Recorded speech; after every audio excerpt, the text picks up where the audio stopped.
வாங்க இன்றைக்கி செய்ய போகிறது சென்னா மசாலாங்க.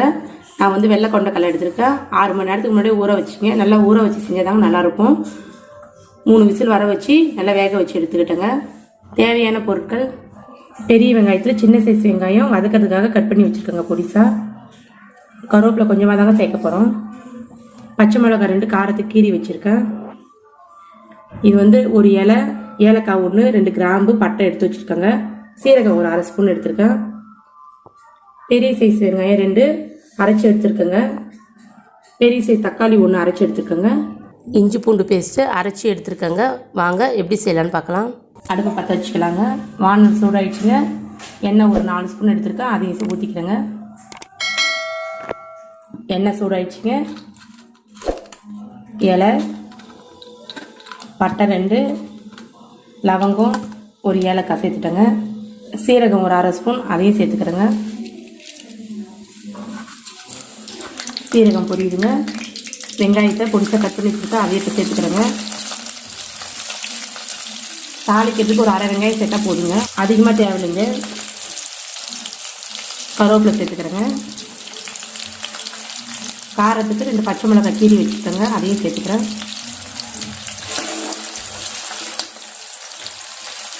வெங்காயம் பச்சை மிளகாய் நல்லா வதங்கட்டுங்க.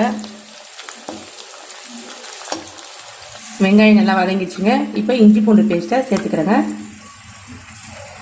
2 ஸ்பூன் போட்டுக்கோங்க.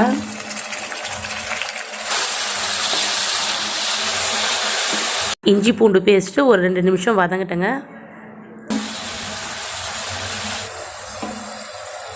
மஞ்சள் தூள் ஒரு சிட்டிக்கு சேர்த்துக்கிறேங்க.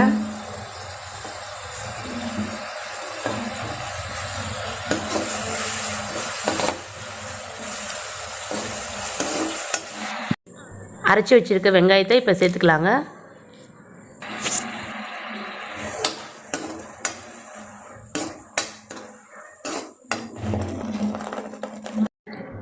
தேவையான அளவு உப்பு சேர்த்துக்கிறேங்க. நான் வந்து கொஞ்சமாக தாங்க உப்பு சேர்த்துருக்கேன். வேக வைக்கும் போதே கடலையில் வந்து கொஞ்சம் உப்பு சேர்த்து தாங்க வேக வச்சுருக்கேன். ஒரு 3 நிமிஷம் நல்லா வதக்கி விட்டுக்குங்க. வெங்காயத்தோட பச்சை வாசனை போகட்டுங்க.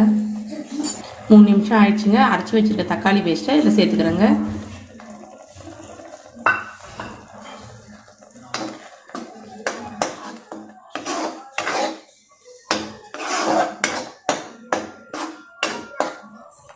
தனி மிளகாய்த்தூள் ஒரு 1/2 ஸ்பூன் சேர்த்துக்கிறேங்க. மல்லிப்பொடி 1 ஸ்பூன் சேர்த்துக்கிறேங்க.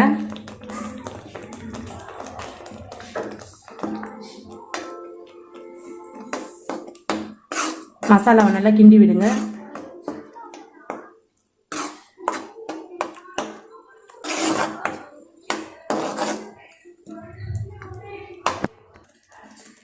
அரை கப் தண்ணி இப்போ சேர்த்துக்கலாங்க.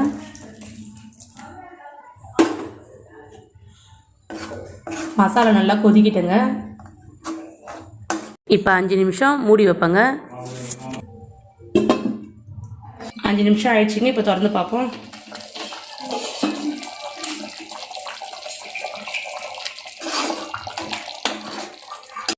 வேக வச்ச கடலையிலேருந்து கொஞ்சமாக மசிச்சு எடுத்துருக்கேங்க. அதை இப்போ கிரேவியில் சேர்த்திங்கன்னா நல்லா திக்காகவும் இருக்குங்க. இப்போ சேர்த்துக்கிறேங்க. இதை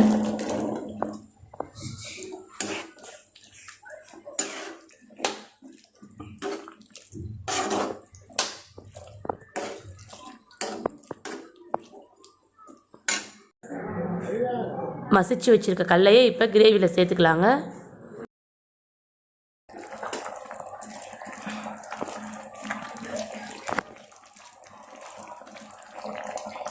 சன்னா மசாலா 2 ஸ்பூன் எடுத்துருக்குங்க. அதை இப்போ சேர்த்துக்கிறேன்.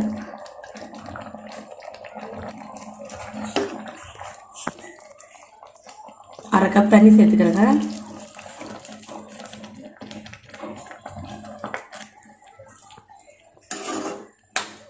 நல்லா கிண்டி விட்டுங்க. கொஞ்சமாக கொத்தமல்லி தழை சேர்த்துக்கிறேங்க. இதுக்கு மசாலாவில் கொதிச்சு வரும்போது நல்லா வாசனையாக இருக்குங்க. ஒரு 10 நிமிஷம் மூடி வைக்கிறேங்க.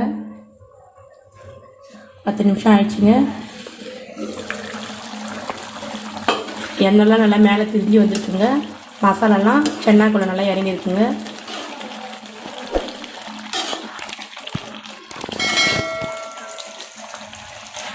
இப்போ கொஞ்சம் கொத்தமல்லி தழை தூவிக்கிறேங்க. நெய் ஒரு 1/2 ஸ்பூன் சேர்த்துக்கிறேங்க. நெய் வந்து இந்த டைமில் நம்ம சேர்த்தோம்னா நல்லா கிரேவிக்கு நல்லா டேஸ்ட் கொடுக்குங்க. அதனால தான் சேர்த்துருக்கேன். பட்டர் இருந்தாலும் ஒரு ஸ்பூன் போட்டுக்குங்க. சன்னா மசாலா சப்பாத்திக்கும் பூரிக்கும் நல்ல டிஷ்ஷுங்க.